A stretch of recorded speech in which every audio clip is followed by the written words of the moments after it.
Je me suis affalé dans mon fauteuil et j'ai regardé mon téléphone portable.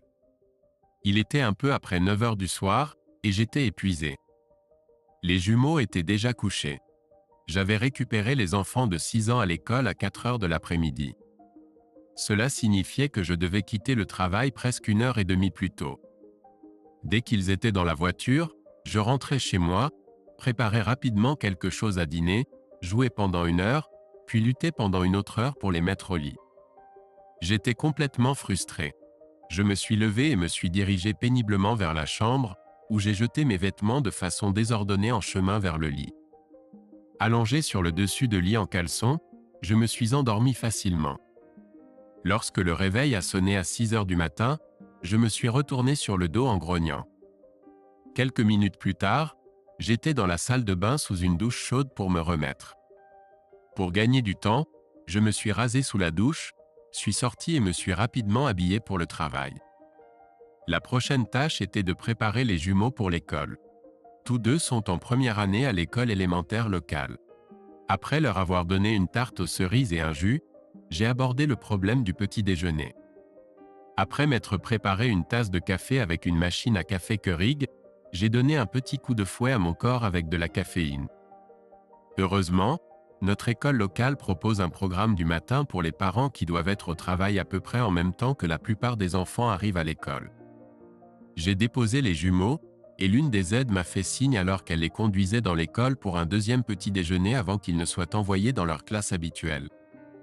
Je n'ai pas attendu, ayant l'intention d'arriver à mon bureau le plus tôt possible pour compenser l'heure et demie que j'avais dû quitter plus tôt. Je suis analyste financier, et plutôt bon, je dois dire. Je gagne très bien ma vie et subviens aux besoins de ma famille. Je pensais avoir un mariage solide et une épouse aimante. Tout a changé il y a 4 jours lorsque mon épouse aimante s'est assise à côté de moi. J'étais assis près de la piscine arrière en train de boire une bière Yuengling.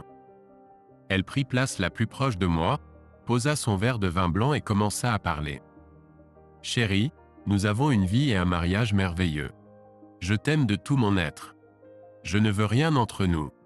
J'espère que tu ressens la même chose.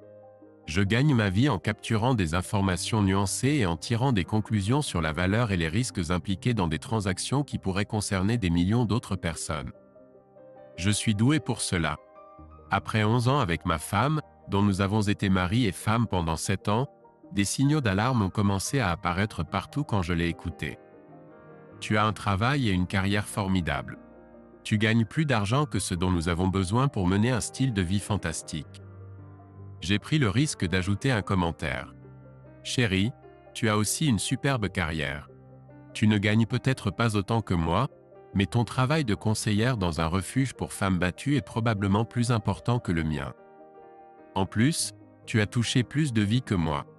Elle rougit face à mes éloges abondants.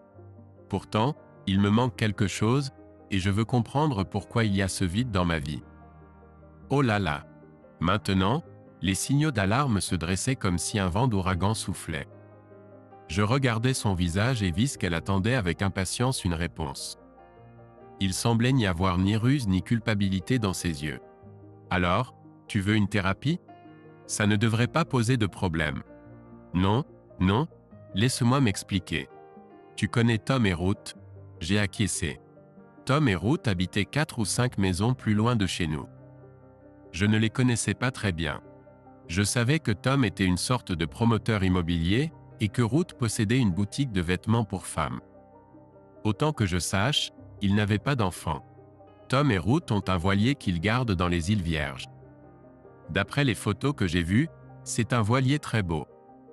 Ils m'ont invité à aller aux îles pour une semaine de voile dans les Caraïbes. Je n'ai jamais vécu une aventure de ce genre, et je pense que c'est exactement ce dont j'ai besoin pour comprendre pourquoi j'ai l'impression de passer à côté de quelque chose dans ma vie. J'ai renversé une bouteille de Yuengling et l'ai vidée avant de la jeter dans la poubelle à côté de ma chaise. Quand est-ce censé se passer? Nous partons dimanche et rentrons tard le dimanche suivant. Je ne peux pas prendre une semaine de vacances avec un si court préavis. De plus, ce serait presque impossible de trouver quelqu'un pour s'occuper des jumeaux pendant une semaine en 2 jours. Elle a secoué la tête puis baissé les yeux. Un signe certain qu'elle savait que ce qu'elle allait dire ne serait pas bien reçu. Oh là là, tu n'es pas dans les plans. Tu étais censé être là pour t'occuper des enfants. J'étais choqué. Je la regardais comme si elle avait poussé un troisième œil sur sa tige. Laisse-moi clarifier les choses.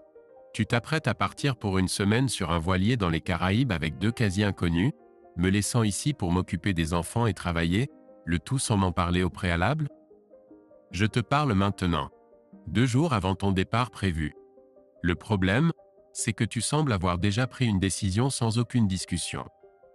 C'est une décision unilatérale. Je la regardais droit dans les yeux et posais mon doigt sur la table pour souligner mes paroles. Non, je ne pense pas que ce soit le cas. Tu as juste besoin d'appeler Tom ou Ruth et d'exprimer ta gratitude pour l'invitation puis de la décliner. Elle n'a pas branché une seule fois.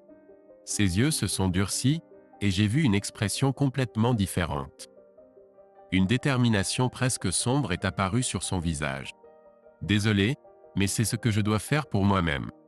Je sais que ça va être dur pour toi avec les enfants, mais tu es fort et adaptable. Ce n'est qu'une semaine. Mon irritation grandissait à chaque seconde et mon contrôle émotionnel était à son maximum. En serrant les dents, j'ai essayé de contenir ma frustration suffisamment pour répondre sans avoir l'air d'un instructeur de marine en uniforme complet. Puis la sonnette a retenti. Ma femme, sans dire un mot, s'est levée et a couru ouvrir la porte. J'entendais des voix, et en quelques secondes. À ma grande surprise, elle était de retour sur le patio avec Tom et Ruth. Je les fixais bouche bée. Ruth et Tom souriaient largement, et ma femme me regardait maintenant avec un air presque complice. Mon cerveau tournait à plein régime, et mes pensées défilaient presque plus vite que je ne pouvais les traiter. C'était le piège ultime. Toutes les défenses et les outils que j'utilisais chaque jour dans des situations où des vies pouvaient être affectées sont entrés en jeu. Tom marqua une pause, comme s'il s'attendait à ce que je prenne la parole. Je levai les yeux vers lui avec une expression neutre. Mon visage impassible était prêt, et le jeu était lancé. Quelques secondes gênantes passèrent avant que ma femme ne commence à installer les gens sur des chaises. Je me suis retrouvé entouré de Tom à ma gauche et de Ruth à ma droite, avec ma femme juste en face de moi. Je n'ai pas prononcé un mot. J'avais depuis longtemps appris que celui qui initie de telles négociations est généralement celui en position de faiblesse. À la fin, c'est Tom qui brisa la glace. Nous sommes tellement contents que Shelley vienne aux Caraïbes avec nous. Je suis resté silencieux. J'ai regardé ma femme intensément, comme si je m'attendais à ce qu'elle dise quelque chose. Elle baissa les yeux. Ruth ajouta, « Elle va passer un merveilleux moment. C'est tellement paisible sur le bateau. Elle reviendra transformée. » J'ai regardé à nouveau ma femme, mais elle scrutait toujours la table du patio. Je n'ai pas besoin d'une nouvelle femme. Je suis parfaitement heureux avec celle que j'ai. Cela provoqua un éclair d'incertitude sur les 3 visages. Apparemment, mon attitude et mon commentaire ne correspondaient pas au scénario auquel le trio s'attendait. Tom bafouilla un peu quand il trouva enfin sa voix. « Shelley nous a fait savoir que tu étais tout à fait d'accord pour qu'elle fasse cette petite escapade. » Shelley s'est trompée.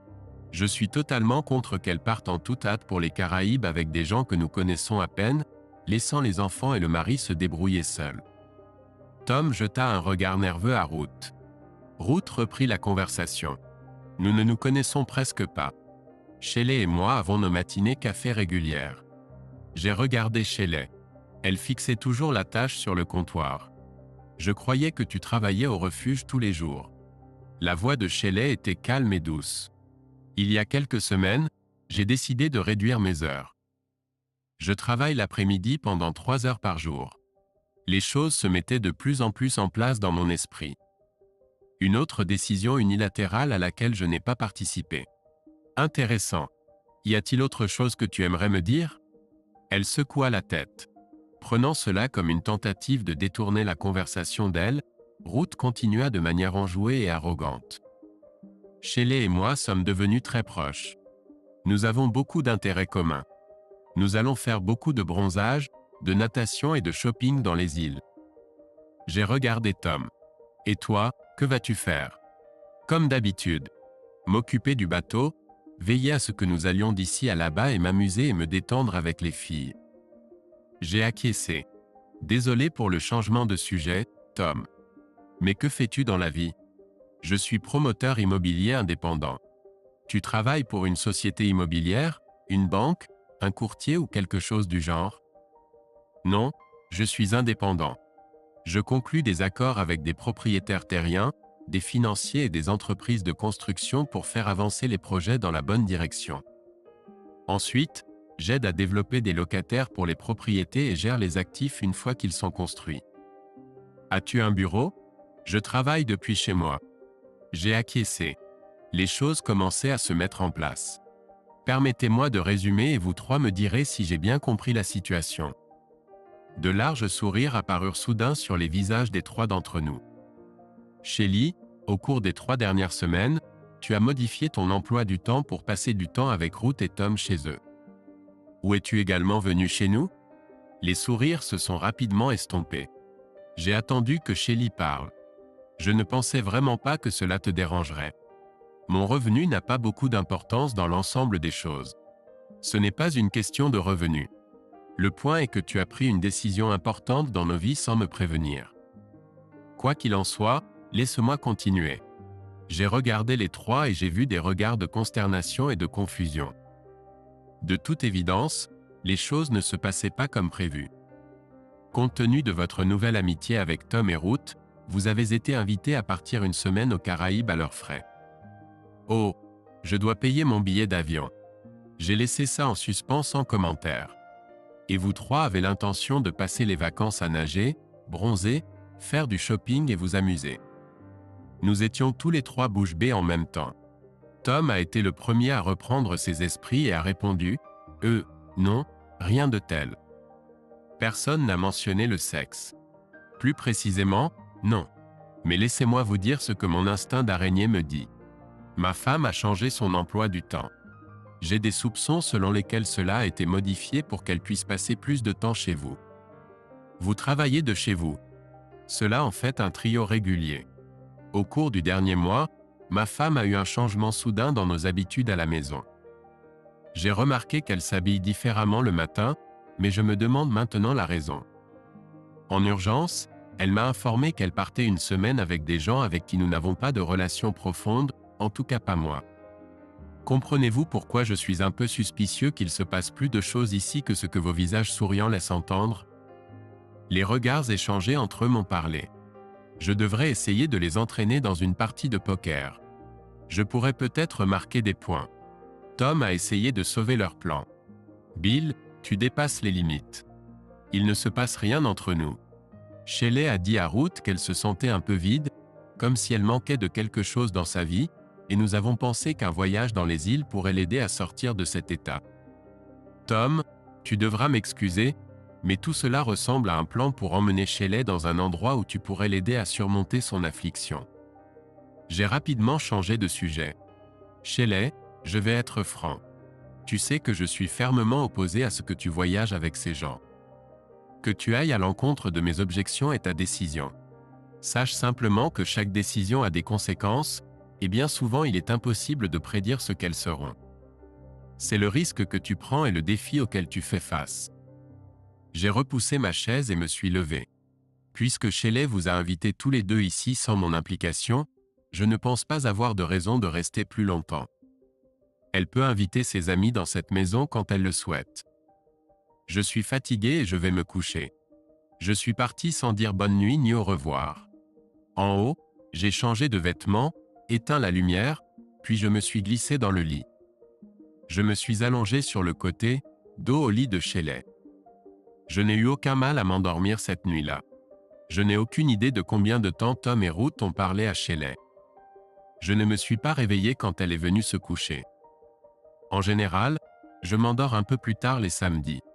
Je me suis levé et j'ai enfilé mes vêtements de travail et préparé du café. Je ne suis pas très petit déjeuner, donc je me suis vite retrouvé assis sur la tondeuse à gazon à tondre la pelouse devant. Les samedis, j'avais le temps de tout faire dans la maison, puis, si le temps le permettait, je passais l'après-midi à la piscine avec les jumeaux. Je ne voyais aucune raison de changer cet emploi du temps. Ce jour-là, Shelley ne voulait pas me parler. Elle semblait m'éviter dans la maison. C'est vrai, je l'ai vue quelques fois au téléphone, me regardant à travers les porte-fenêtres du patio. J'ai supposé qu'elle parlait à Ruth ou Tom. Je n'y ai pas prêté attention. Les dimanches matins étaient généralement calmes. Les enfants étaient occupés avec des vidéos. J'aimais passer des dimanches matins tranquilles sur la terrasse de la piscine avec du café et une tablette, regardant les actualités locales et régionales. Il n'était pas rare que Shelley se joigne à moi. Aujourd'hui, cependant, c'était inhabituel. Shelley est restée en haut toute la matinée. Je n'y ai pas trop prêté attention, non par ignorance, mais parce que je voulais voir comment la situation évoluerait. Vers 10 heures, je suis retourné dans la cuisine pour une autre tasse de café et j'ai vu Shelley poser son sac à dos près de la porte d'entrée à côté d'autres bagages. J'ai fini de préparer le café et je suis allé regarder les valises. Shelley est descendue habillée en pantacourt et en chemisier sans manches imprimées. J'ai siroté mon café. Alors, tu pars vraiment en croisière? Oui, juste pour une semaine. Ce sera bon pour nous deux. Shelley, la seule chose qu'elle apportera, c'est plus de chagrin et de douleur que tu ne peux imaginer. Elle m'a regardé incrédule. Que veux-tu dire? Comment cela peut-il causer du chagrin et de la douleur? Je ne vais pas essayer de te l'expliquer. Si tu veux être stupide et ignorer ce que tu fais, ce que cela signifie et quelles en sont les conséquences, alors cela montre que tu t'en fiches vraiment. C'est stupide. Je fais ça pour nous. J'ai secoué la tête et suis retourné sur la terrasse de la piscine. Il n'a pas fallu longtemps avant que j'entende des enfants hurler dans la maison. Je me suis rapidement levé et suis entré dans la maison.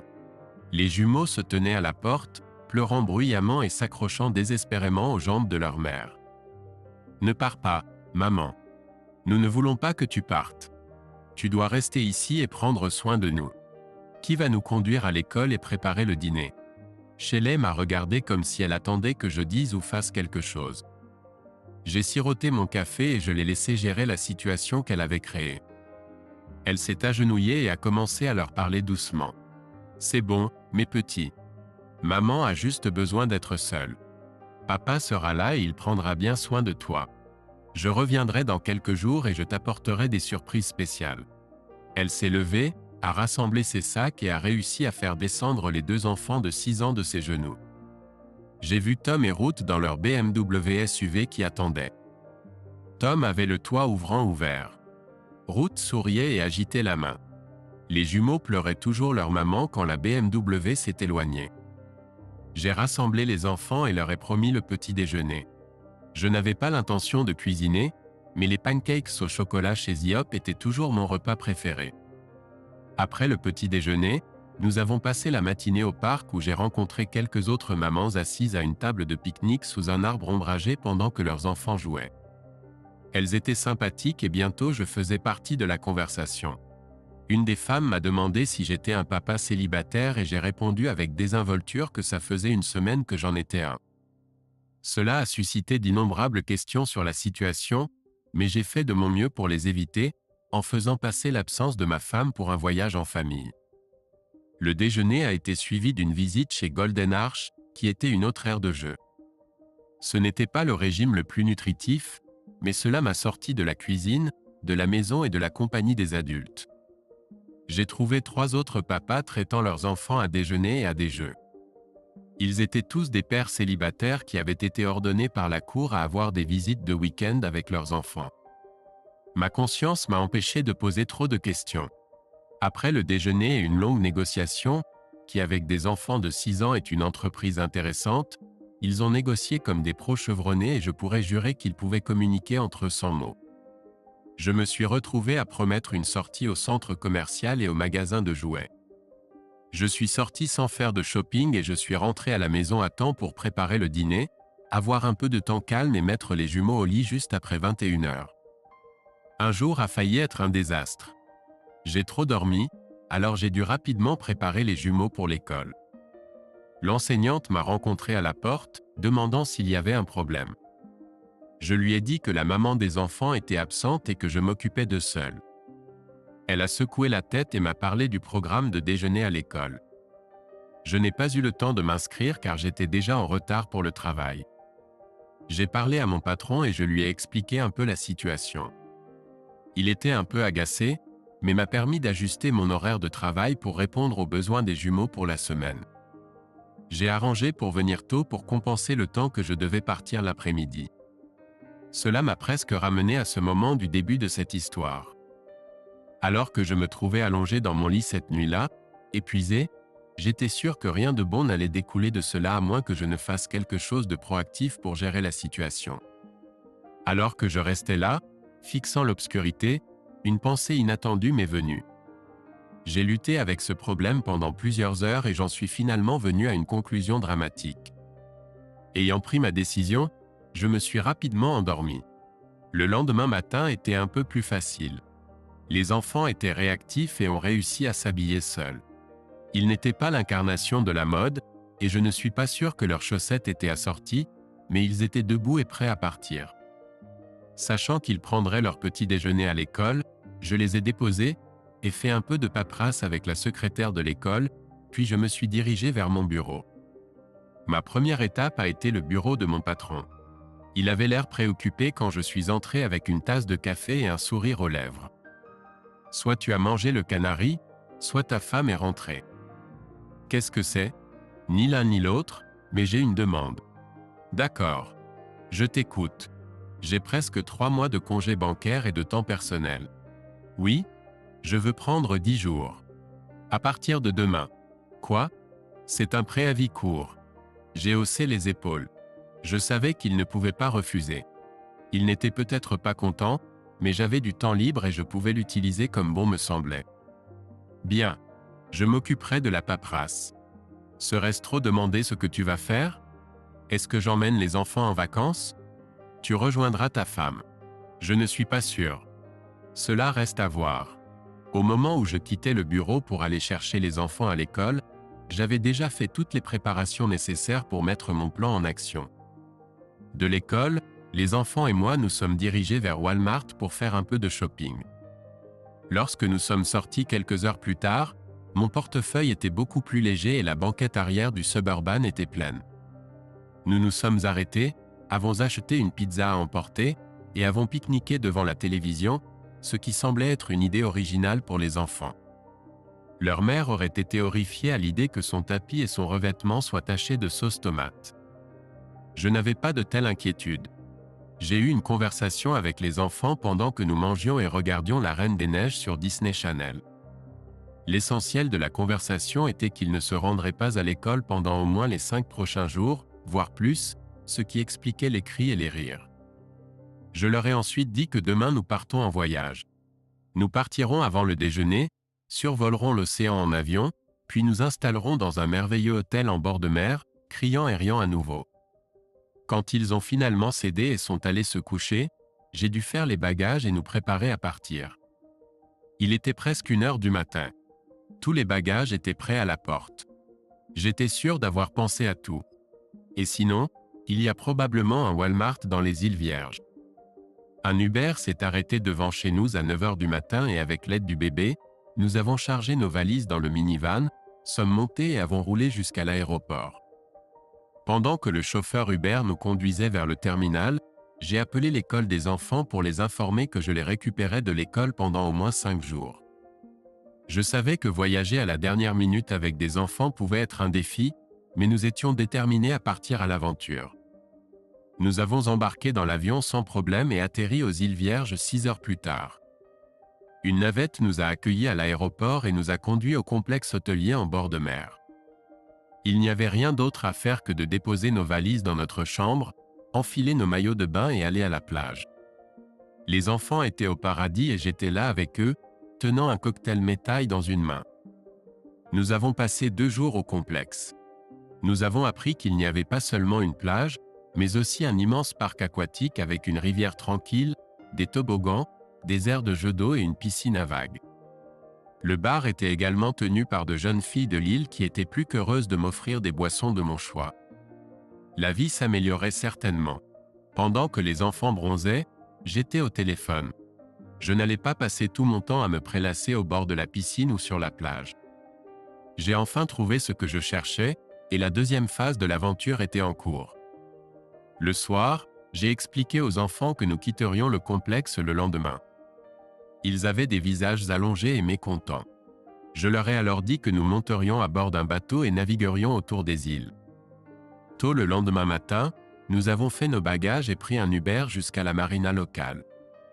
Au bureau de la marina, les enfants étaient fascinés par les différents bateaux amarrés dans les emplacements.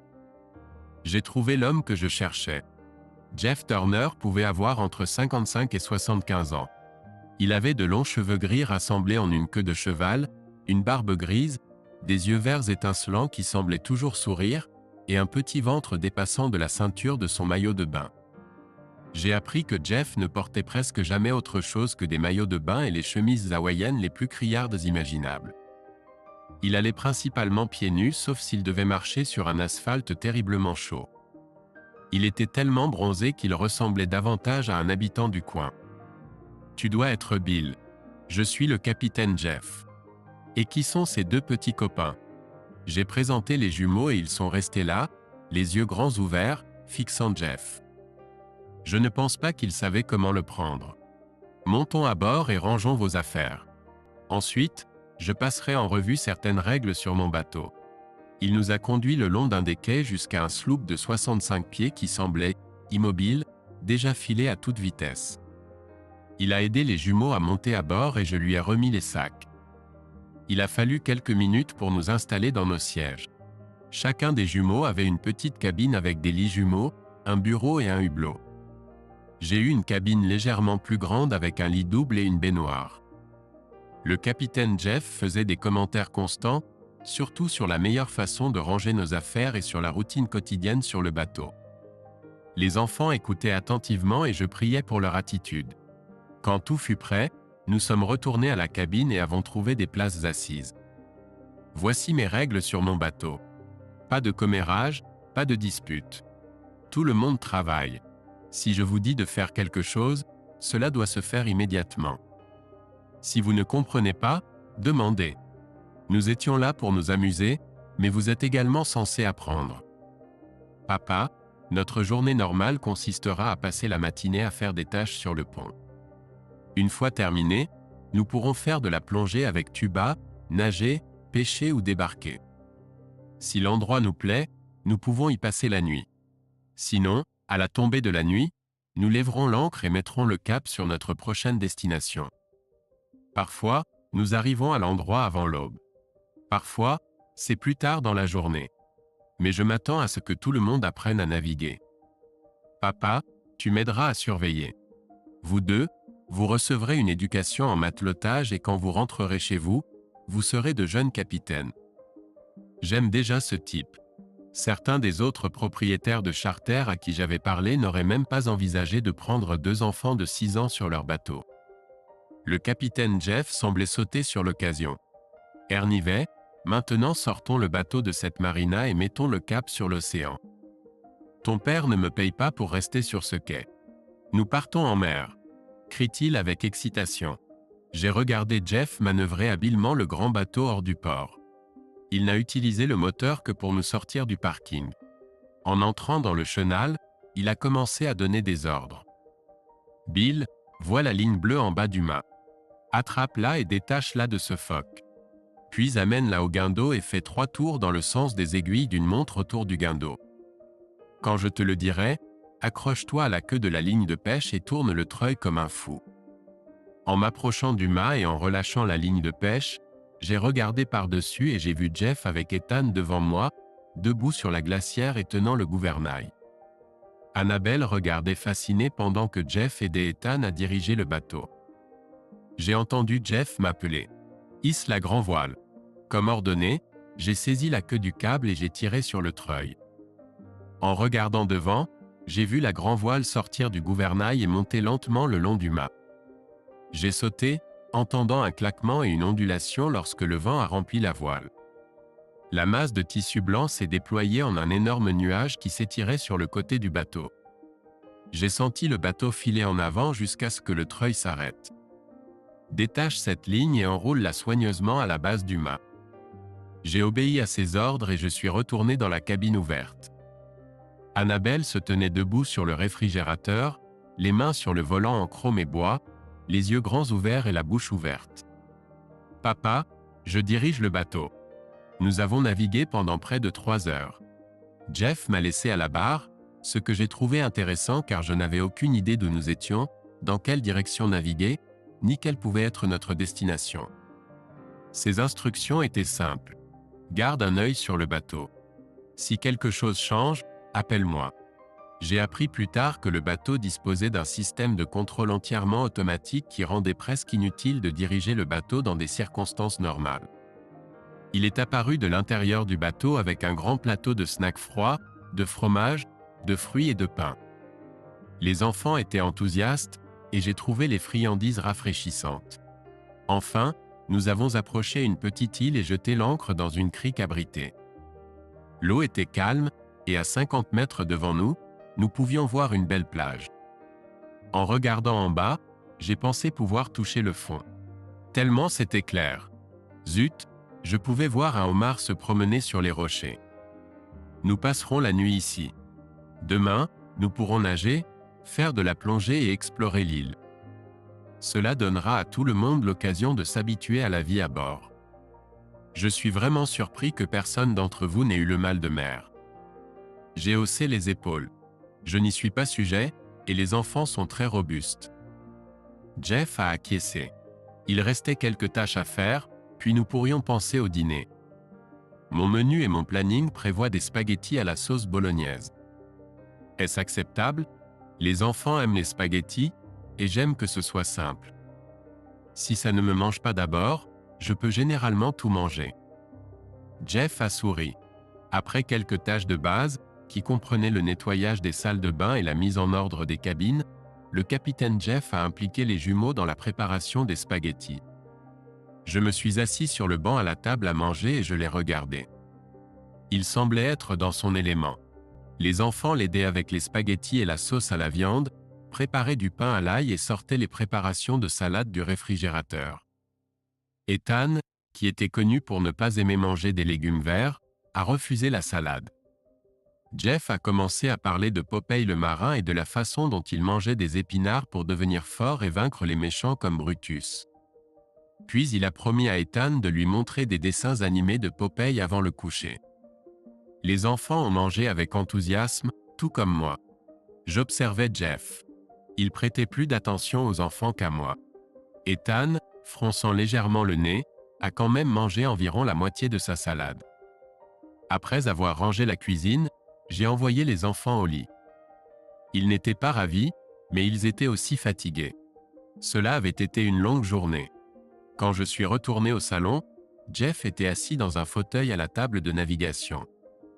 Je me suis assis à la table et j'ai observé. Il faisait des entrées dans un ancien carnet de vol. Refermant le livre, il m'a regardé par-dessus ses lunettes et a souri. « Dis donc, Bill, aurais-tu envie d'une boisson pour adultes? Qu'as-tu?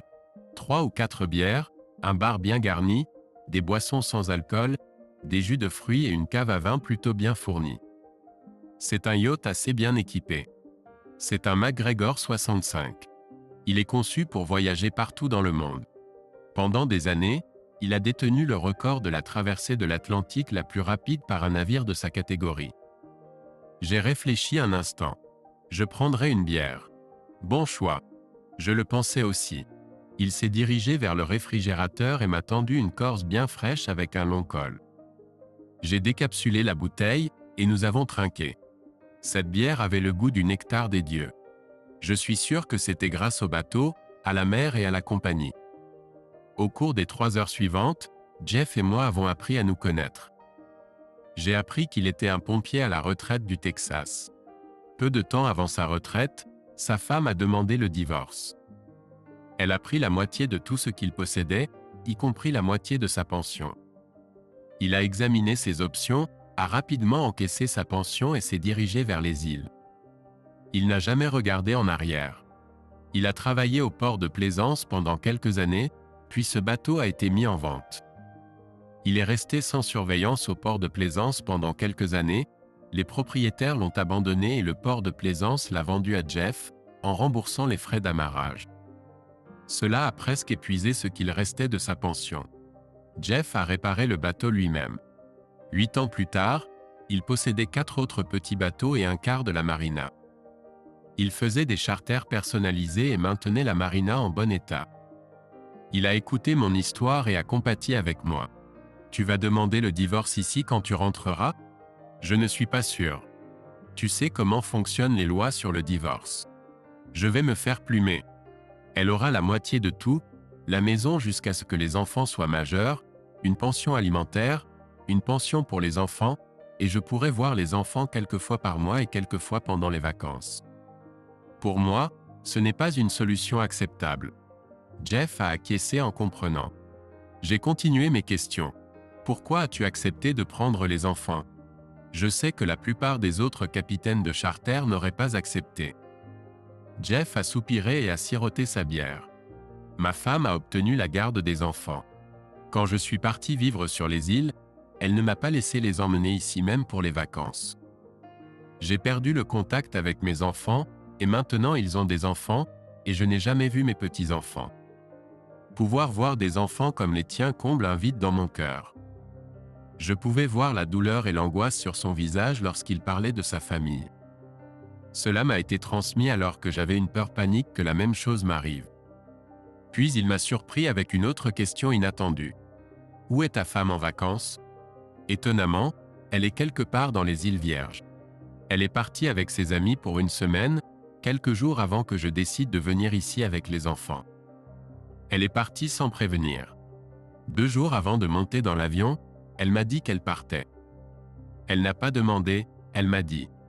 Jeff a simplement secoué la tête, puis je l'ai vu presser les lèvres, regardant vers le haut. Connais-tu le nom du bateau? Non, je ne sais rien. Elle ne m'a pas dit où ils allaient ou quoi que ce soit. Quel est le nom du propriétaire du bateau? Tom Donnay, sa femme s'appelle Ruth. Jeff s'est levé, et quand il est revenu, il avait une tablette. Je savais que mon téléphone portable ne captait aucun signal du tout. Y a-t-il du réseau ici? Il a pointé du doigt un petit dôme sur le toit de la cabane. Satellite, Internet complet partout où nous allons. Il a tapoté l'écran pendant quelques minutes. J'ai vu son visage s'illuminer d'un large sourire. Tom et Ruth Donnay, propriétaires enregistrés d'un catamaran de 46 pieds EasyPlay. Super bateau, avec tous les derniers équipements électroniques, y compris un transpondeur. Quoi? Un dispositif de suivi? C'est de plus en plus courant. Ce bateau en est équipé, cela permet de suivre le bateau via satellite. C'est un excellent outil, surtout pour les compagnies de charter. Tu peux aller sur un site web et voir la position de ton bateau. Cela aide la garde côtière en cas d'urgence également. En ce moment, il me dit que EasyPlay est à environ 100 miles au sud, ancré près d'un groupe de petites îles. C'est intéressant, je suppose. Oui, intéressant. Je renonce. Moi aussi. Cela a été une longue journée. Je me suis réveillé avec la lumière du soleil qui passait à travers le hublot au-dessus de mon lit superposé sur le voilier. Quelque chose n'allait pas. Quand je me suis couché, le bateau n'avait presque pas bougé du tout. Le seul bruit que j'entendais était le léger battement des vagues contre la coque, et tout était pratiquement plat. Quand je me suis retourné sur le dos, j'ai remarqué que nous étions à un certain angle vers la droite, ou tribord, du bateau. J'entendais de l'eau couler à travers la coque, et le mouvement du bateau me disait que nous étions en mouvement, et à une bonne vitesse. J'ai enfilé un short et un t-shirt, et je me suis dirigé vers la cuisine et le salon principal. Jeff était là, à la table de navigation. Il était absorbé par une tablette sur son bureau. En contournant le coin, j'ai senti l'odeur du café. Jeff a levé les yeux et sourit. Le café est sur le poêle. Les tasses sont juste au-dessus, accrochées au crochet. J'ai rapidement bu une tasse de café noir chaud et je me suis approché de la planche sur la table. J'ai réalisé que c'était une sorte de carte météo. Je pensais que nous allions passer la journée à explorer l'île. J'ai changé de plan après que tu sois allé te coucher hier soir. Je suis retourné vérifier une dernière fois avant de rentrer chez moi, et j'ai remarqué que le jeu facile avait déjà commencé. Ils reviennent vers nous. J'avais une idée d'où ils se dirigeaient, alors j'ai décidé de changer le plan et de nous diriger vers la même destination. Quelle destination? Jeff a touché la tablette, et l'écran est devenu une carte normale. Il y avait 2 pistes sur l'écran, une bleue et une rouge. J'ai confondu la piste rouge pour heure et la piste bleue pour EasyPlay. Si je prolongeais les lignes, elles se croiseraient à un autre groupe d'îles. Ces îles sont la propriété de l'une des compagnies de croisière. Ils les utilisent comme l'une des escales de certaines croisières. Si tu n'es pas en croisière, tu peux acheter un pass d'une journée et y accéder en affrétant un bateau privé ou une navette. Les affrètements privés peuvent entrer dans leur marina, acheter un pass d'une journée et payer des frais d'amarrage pour profiter de tout ce que l'île a à offrir. Il y a des plages, des voiliers, du parapente, un parc aquatique et une piscine, des bars, des restaurants.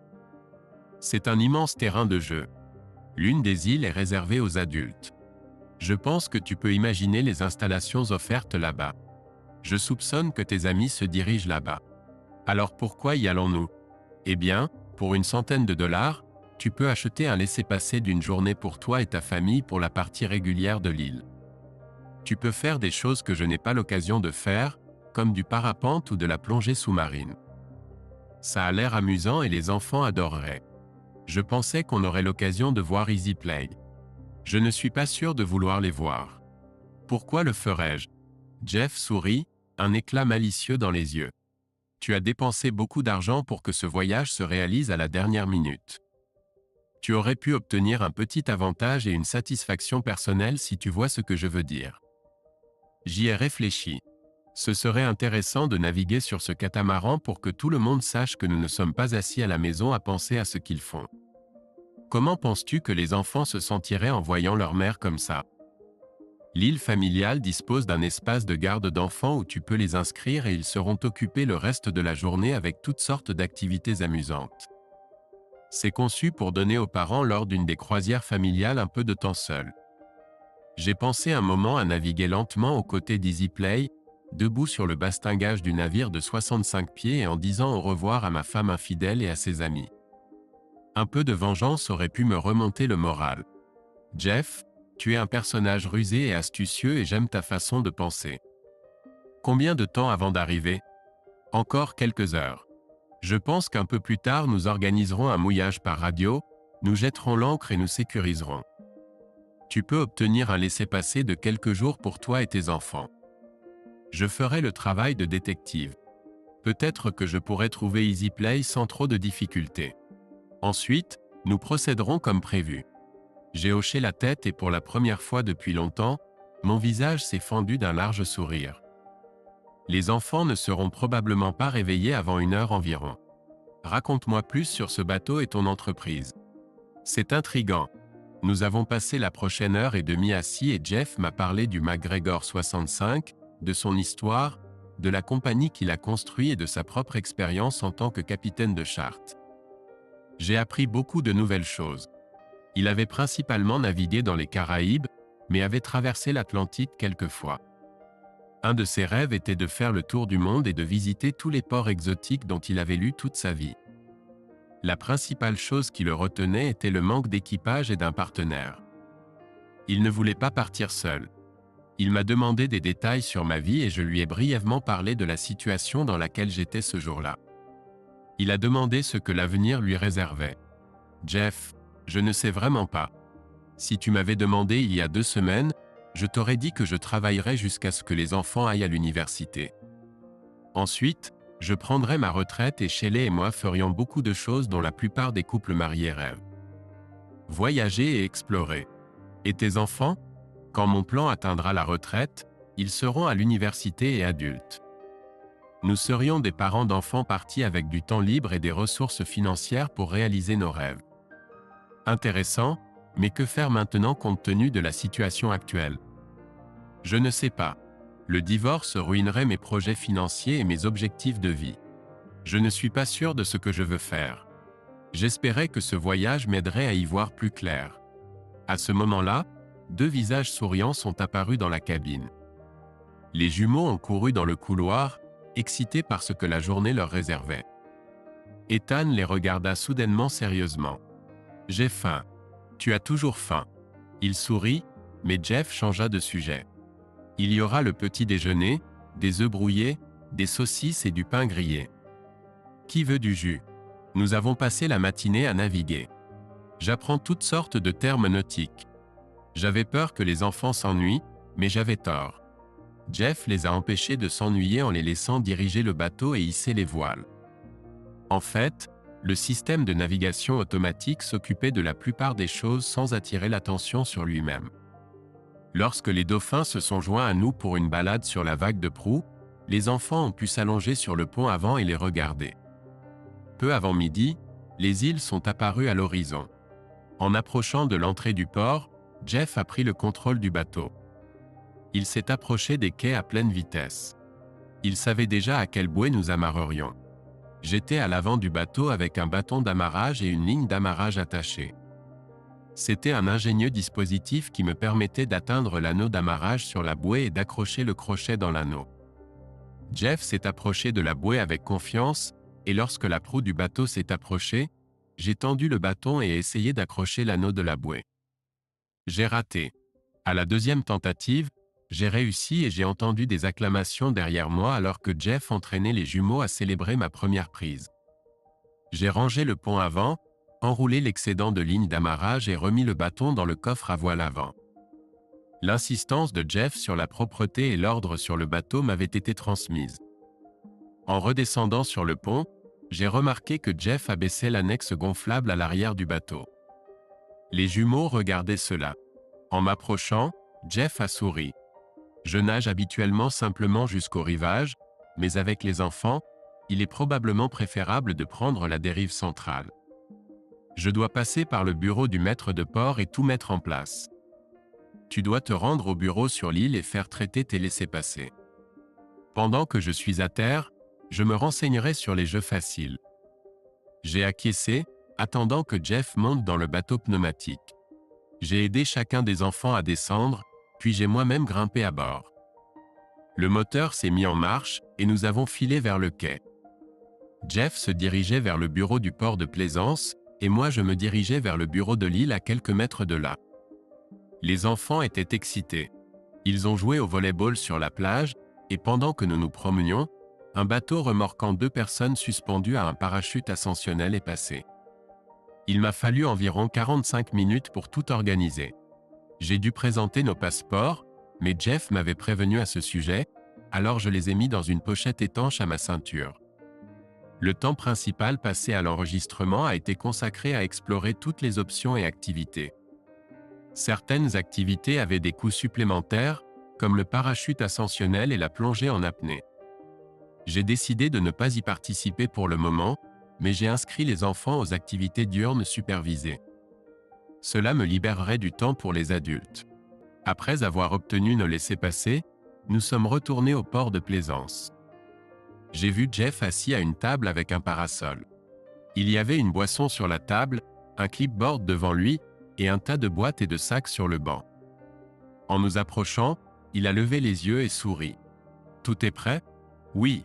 J'ai inscrit les enfants à un programme d'après-midi supervisé pour demain. Ils seront occupés et surveillés de 9h à 17h.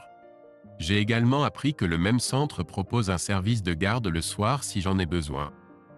Parfait. Nous resterons amarrés aussi longtemps que nous le voudrons. J'ai acheté quelques fournitures au magasin du navire et organisé la livraison d'eau douce dans nos réservoirs. J'ai appris il y a longtemps qu'il ne faut jamais manquer une occasion de remplir ses réservoirs de carburant ou d'eau. J'ai acquiescé. Je te suggère de prendre les enfants et d'aller explorer. Cette île entière n'est rien d'autre qu'un immense parc d'attractions, et la plupart des activités sont gratuites pour les clients enregistrés.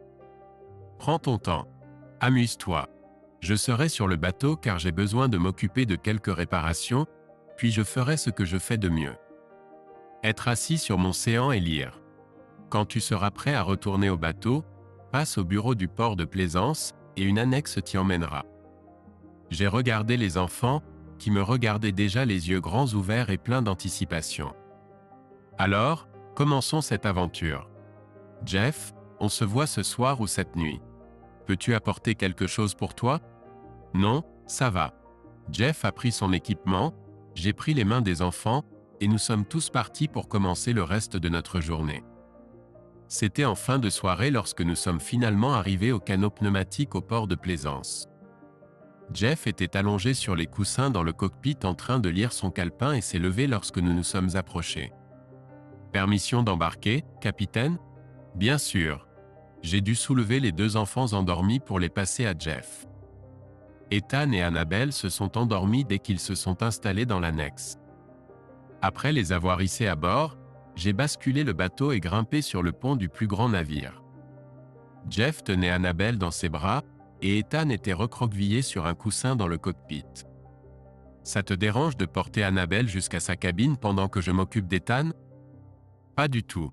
J'ai porté Ethan dans la cabine et l'ai allongé sur le lit en le couvrant d'une couverture. Il était couvert de sable, mais j'ai décidé de m'en occuper le matin. En tournant le coin, j'ai jeté un coup d'œil dans la cabine d'Annabelle. Jeff se tenait là en train de la regarder allongée dans le lit. Il a fait de même et l'a mise au lit sans la changer. Je l'ai observé et j'ai vu ses épaules monter et descendre plusieurs fois. On aurait dit qu'il était de bonne humeur. J'ai délibérément refermé un peu plus fort que nécessaire la porte de la cabine d'Ethan. Quand je me suis retourné, Jeff sortait déjà de la cabine d'Annabelle. « Bill, tu ne le croiras peut-être pas, mais tu es toujours le mec le plus chanceux que je connaisse, même dans ces circonstances. » Il est retourné brusquement dans le salon, me laissant un peu étourdi. Après avoir vérifié l'état d'Annabelle, fermé sa cabine et être entré dans le salon, j'ai réussi à me ressaisir. Je me suis dirigé vers le salon. Jeff était déjà assis à la table. Sur la table se trouvaient 2 verres remplis de glace et d'un liquide ambré. Jeff a désigné les verres. « C'est le meilleur rhum de l'île que tu puisses acheter. Il est trop bon pour être associé à toutes ces choses fruitées. » Je me suis assis, j'ai pris le verre, j'ai humé et j'ai pris une gorgée.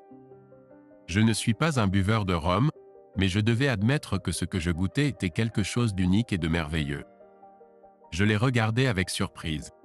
Il était fantastique. Il a hoché la tête. J'ai d'autres nouvelles. Le yacht EasyPlay a accosté à l'île des adultes et a une place pour les 3 prochains jours. Je suppose qu'ils resteront ici jusqu'à ce qu'ils aient besoin de partir pour retourner aux îles Vierges pour prendre un avion pour rentrer chez eux. J'écoutais. Je savais qu'il était temps de prendre une décision. « Que proposes-tu » Jeff a pris une grande inspiration. « Cela dépend beaucoup de ce que tu veux faire ensuite. » Et voilà. J'étais lancé. Je devais décider si je devais pêcher ou mordre à l'hameçon dans ce cas. Je pense que Jeff a vu mon indécision sur mon visage. « Écoute, il te reste encore quelques jours. Emmène les enfants à des activités surveillées demain. Ensuite, nous aurons toute la journée pour explorer l'autre île et voir ce qui s'y passe. Je ne suis pas sûr de vouloir visiter cette île. D'accord, mais nous pouvons faire le tour de l'île et des quais en bateau à moteur, juste pour voir ce que nous pouvons voir. » D'accord. C'est donc ce que nous avons fait. Le lendemain matin, j'ai débarqué les enfants après qu'ils se soient douchés et mis des vêtements propres. Jeff a préparé le bateau, et quand je suis revenu, nous avons immédiatement levé l'ancre. C'était une nage de 45 minutes jusqu'à l'autre île. Nous sommes entrés dans une petite crique à la voile et nous nous sommes lentement dirigés vers notre place d'amarrage. EasyPlay était le seul catamaran que nous avons pu trouver.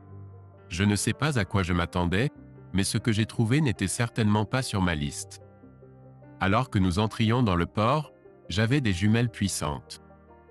Enfin, j'ai mis au point EasyPlay. Je suppose que je m'attendais à ce que le bateau soit vide, tandis que Tom, Ruth et Shelley profitaient du plaisir à terre. Lorsque j'ai examiné le bateau, il était clair que les 3 étaient à bord. Tom était allongé sur un trampoline tendu entre les 2 coques du catamaran. Ruth et Shelley étaient allongés sur des coussins de pont dans le grand cockpit. Encore plus étonnant, Ruth et Shelley se serraient dans les bras et s'embrassaient. Jeff s'est faufilé entre les bateaux amarrés, s'approchant lentement d'EasyPlay. Aucun des 3 sur l'autre bateau ne semblait nous prêter attention alors que nous approchions. Nous étions à environ une longueur de bateau lorsque Tom s'est retourné pour regarder notre bateau s'approcher. Il n'a pas montré beaucoup d'intérêt jusqu'à ce que je retire les jumelles de mon visage et le fixe directement du regard. Il a fallu une seconde, mais j'ai vu la reconnaissance traverser son visage. Le son se propage bien sur l'eau, et je l'ai clairement entendu s'exclamer « Fils de ». J'ai entendu une des femmes dire « Quoi ?»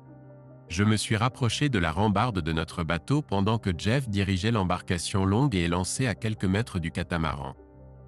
J'ai observé Ruth et Shelley se détacher et se tourner vers nous alors que nous passions silencieusement. Puis j'ai entendu un soupir dans la voix de Shelley. « Qu'est-ce que c'est que ça ?» J'ai levé la main dans une sorte de salut militaire désordonné, baissé la main et me suis tourné vers Jeff. « Capitaine, je pense que nous avons fait ce que nous avions à faire. Dégageons le passage et quittons ce port. Tu vois, je deviens tout nautique. » Jeff n'a pas prononcé un mot. Il a fait demi-tour avec le bateau, et alors que nous glissions de l'autre côté du catamaran, le grondement du moteur diesel s'intensifia et le bateau prit de la vitesse. Je me suis retourné pour regarder les 3 personnes sur le catamaran, et ils nous fixaient bouche bée. Sur le chemin du retour, Jeff et moi avons parlé de presque rien. Nous avons hissé les voiles, et quand j'ai terminé sur le pont avant, il a rempli nos verres de glace et de rhum. Nous sommes restés silencieux dans le cockpit alors que le bateau repartait vers l'île principale. Finalement, Jeff rompit le silence. « Eh bien, que fais-tu maintenant, mon ami ?» J'ai haussé les épaules. « Je ne sais vraiment pas. L'ancien pirate peut-il offrir quelques suggestions ?» J'ai souri. « Bien sûr. Il y a une grande question à laquelle tu dois répondre. Toi et les enfants seriez-vous mieux avec elle dans ta vie ou sans elle ? » Ce n'était pas ce à quoi je m'attendais de sa part. J'ai dû réfléchir à la question tout en sirotant du rhum. Quand j'analyse une action, je fais généralement ce que la plupart des gens appellent une évaluation SWOT. Je liste tout ce que je peux savoir sur l'action dans 4 catégories: force, faiblesse, opportunité, menace. D'accord. Quelles sont les forces de rester marié ? Ce sera bon pour les enfants. Cela signifie qu'il n'y aura pas d'Armageddon financier. Ce n'est pas suffisant. Non. Et les faiblesses ? Exister dans un mariage sans amour. Pas de confiance. Pas de relation réelle. Être cocu et faire face aux conséquences parmi nos amis et mes collègues. Les dommages que cela peut causer aux enfants dans une atmosphère aussi toxique. Exactement. Et les possibilités ? C'est délicat. Je ne sais pas s'il y en a. Je pense que la possibilité de réconciliation serait envisageable. Mais honnêtement, je ne pense pas qu'il y ait beaucoup de chance pour le moment. La famille resterait unie, mais à quel prix ? Ce serait une imposture et un manque d'amour. J'aurais l'opportunité de continuer à travailler et de renforcer notre situation financière. Les menaces ? J'ai souri. Tout le concept est une menace. Cela signifie une relation malheureuse et malsaine. Je peux voir que toute cette situation deviendra tellement toxique qu'elle finira par nous corroder et nous détruire tous. Je ne sais pas si je peux vivre avec sa trahison constante. D'accord. L'as-tu analysé, et qu'est-ce que cela t'a dit ? Je savais que ce n'était pas une analyse approfondie ou même une utilisation très réfléchie de ma méthode.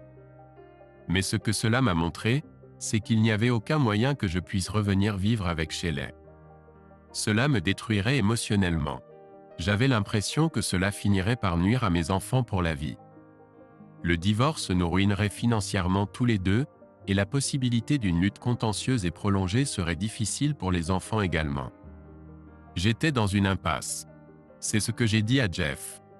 Il a versé 2 verres de rhum de plus. « Bill, tu es intelligent et méthodique. Mais dans certaines circonstances, ces qualités peuvent devenir un handicap. Il y a des moments où tu dois abandonner la pensée linéaire et systématique et perdre le contrôle. » Je l'ai regardé un peu perplexe.